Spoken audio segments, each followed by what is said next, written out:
তিনিচুকীয়াত অভিভাৱক মন্ত্ৰী বিমল বৰাৰ উপস্থিতিত বিকাশৰ 12 দিন কাৰ্যসূচীৰ অধীনৰ সাহায্য বিতৰণ। সোমবাৰে তিনিচুকীয়াৰ বৰগুৰিস্থিত ঔদ্যোগিক প্ৰশিক্ষণ প্ৰতিষ্ঠানৰ খেলপথাৰত বিকাশৰ 12 দিন কাৰ্যসূচীৰ অধীনত সাহায্য বিতৰণৰ অনুষ্ঠান অনুষ্ঠিত হয়। উক্ত বিকাশৰ 12 দিন কাৰ্যসূচীৰ অধীনত মাইক্ৰ ফাইনেন্সৰ হিতাধিকাৰীৰ মাজত সাহায্য বিতৰণ, ক্ষুদ্ৰ খাদ্য সংসাধন উদ্যোগৰ মাজত ৰাজ সাহায্য বিতৰণ আৰু দুৰ্যোগত ক্ষতিগ্ৰস্ত পৰিয়ালৰ মাজত সাহায্য বিতৰণ কৰা হয়।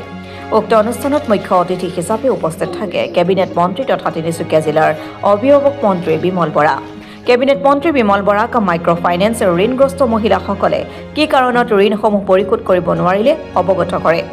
অভিভাৱক মন্ত্ৰী বিমল বৰাক সংগ দিয়ে প্ৰাক্তন মন্ত্ৰী তথা অসম খাদ্য আৰু অসামৰিক যোগান নিগমৰ অধ্যক্ষ সঞ্জয় কিষাণ, মাৰ্ঘেৰিটা সমষ্টিৰ বিধায়ক ভাস্কৰ শৰ্মা, তিনিচুকীয়া জিলাৰ আয়ুক্ত স্বপ্ননীল পাল আৰু মৰাণ স্বায়ত্তশাসিত পৰিষদৰ মুখ্য কাৰ্যবাহী সদস্য অৰুণজ্যোতি মৰাণে।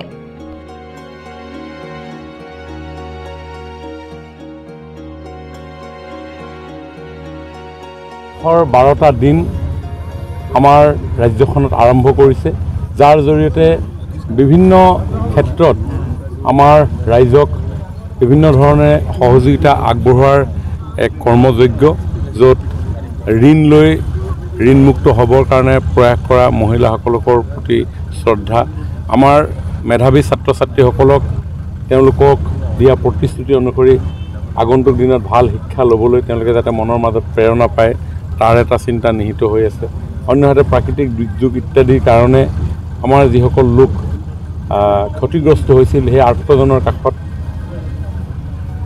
সহানুভূতিৰে তেখেতসকলে নিজৰ জীৱন যাত্ৰাক আৰু অধিক সুন্দৰ ৰূপত সচলভাৱে আগুৱাই লৈ যোৱাৰ ক্ষেত্ৰত যাতে সাহস পায় তাৰ এটা চিন্তা।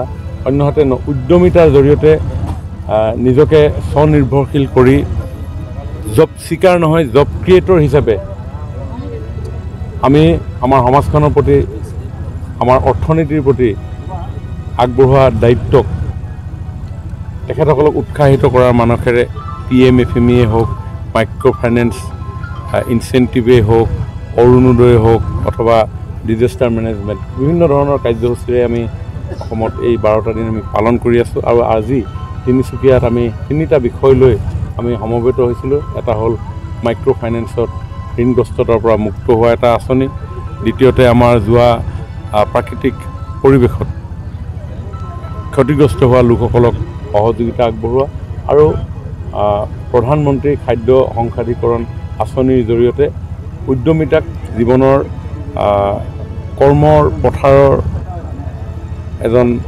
সাহসী সৈনিক হিচাপে প্ৰতিষ্ঠা লাভ কৰিবলৈ বিচৰা লোকসকলক আজি সহযোগিতা আগবঢ়াওঁ।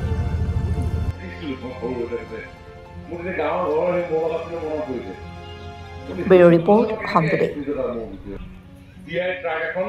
যোৰহাটৰ ষ্টেণ্ডলৈ সদায় ট্ৰাকখন যায়, কেতিয়াবা ভাড়া পায় 200 টকা 300 টকা, টায়াৰ বদলাবলৈ ঘৰৰ পৰা দিব লাগে, ৰেজিষ্ট্ৰেশ্যন ৰিনিউ কৰিবলৈ ঘৰৰ পৰা দিব লাগে। তাকে